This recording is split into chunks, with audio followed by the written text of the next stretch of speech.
Ms. Kim Hudson, nice to see you again. Good to see you. I have some questions for you. Sure. So for anybody that's trying to break into the world of media and are trying to work at stations like Fox News, 11, what advice do you have for them, just being a new kid coming in?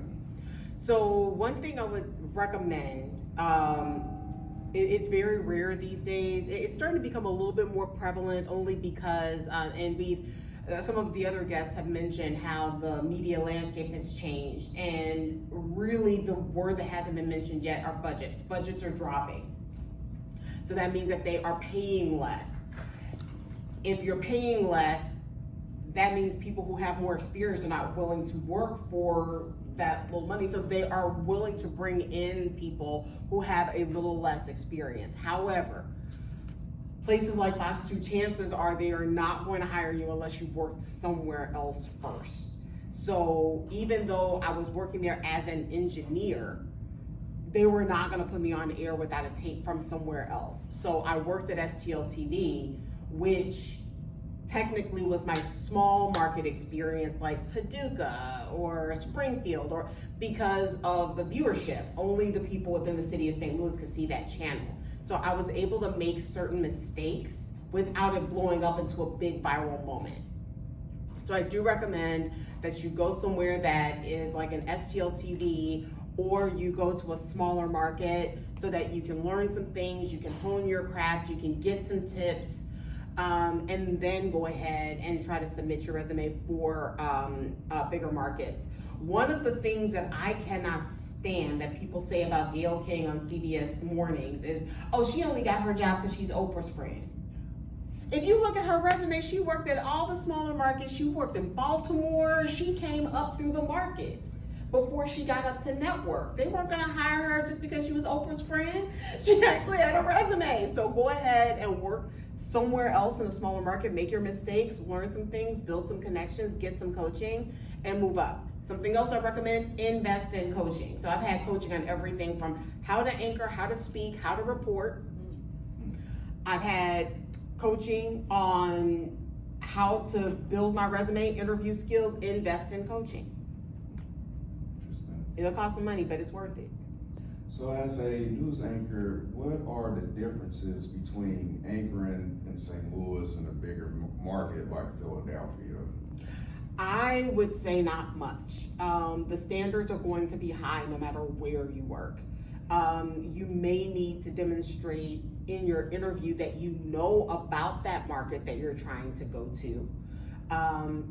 And as you move up in markets, maybe your news director may have higher standards for like how deep your voice is, how slowly you speak. But other than that, St. Louis has a ton of news, Philadelphia has a ton of news, and I feel like if you could be successful in St. Louis and you happen to be the type of person that they're looking for, market number 4, Philadelphia or New York, and there have been people who have worked in St. Louis and went to CNN. They didn't stop anywhere else. They went from St. Louis. It was Rochelle Carey, right, who worked at Channel 4, and she then jumped up to CNN. So as long as you have high standards for the type of work that you do, you understand the tenets of journalism, and you can make deadlines very well in advance, chances are you can move up pretty quickly. Interesting. So what is the toughest story that you ever covered?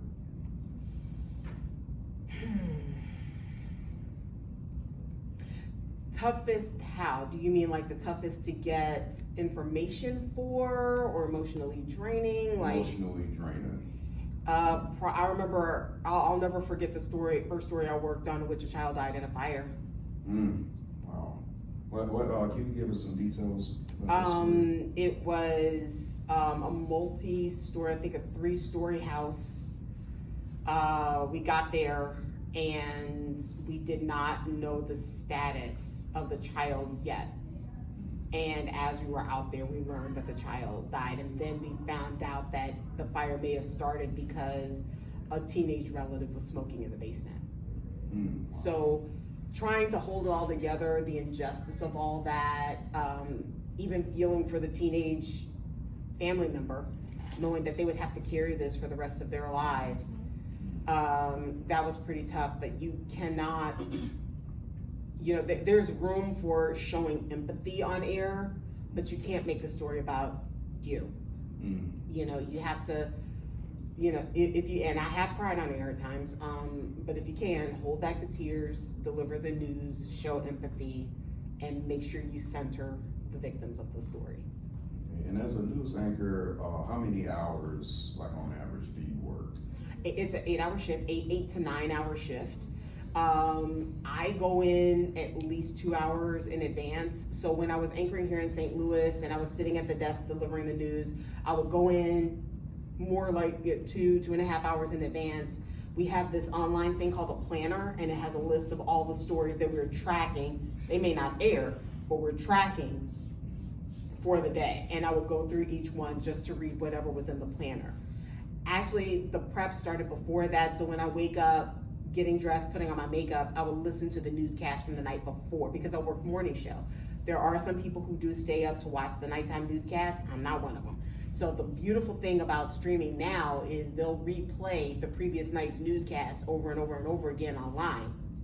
I'll watch that, find out whatever was covered, see what has potential to carry over to the next morning, go in, look at the planner, and then I would go ahead, read through all my scripts, make changes, because as you can tell, I speak really quickly, so that I could figure out what words I had to emphasize. Also, see, because we're all human, so there may be mistakes in some of those stories, or I may have some wrong information myself that I'm like, oh, wait a minute, this is what really happened? It was 2 people shot instead of 3? Oh, okay, I'm sorry. And then that way, so I can sit down, deliver the news in as smooth and as accurate a way as possible. So the myth that people can just breeze in, sit down, and just start, no. That's what divas do, and it shows up on air. So as far as like you got the A-roll, B-roll and stuff, let's say you're doing a story, breaking news come in, how do you handle the switch and transition from like you're doing this script that you planned, and then now you're being told by producers something else is coming up? Like, how do you handle that transition? It's extremely rare that you don't get a heads up. Extremely rare. So if you're a reporter, they're calling you, breaking you from whatever story you're working on and telling you, get over here, there was a shooting. And then they're texting you and they're emailing you while you're on the drive there. Sometimes you pick up the phone and you call them and you just try to remember what you can, or you pull over and you start writing things down. A lot of times when things start breaking as an anchor, you'll start to notice things are kind of off in the previous segment. So in the Central Visual and Performing Arts school shooting, I was doing a very fun, light segment, and I wasn't getting any cues to the end of that segment. The producer was very new, and she was very soft-spoken. I thought maybe that was why. But then when we got to the commercial break, then she said, she got my ears, Kim, something's happening. There may be a school shooting, and that told me to instantly change, and it told me to get to the desk. So I had 2 or 3 minutes before we went to air, and then I'm getting all this information in.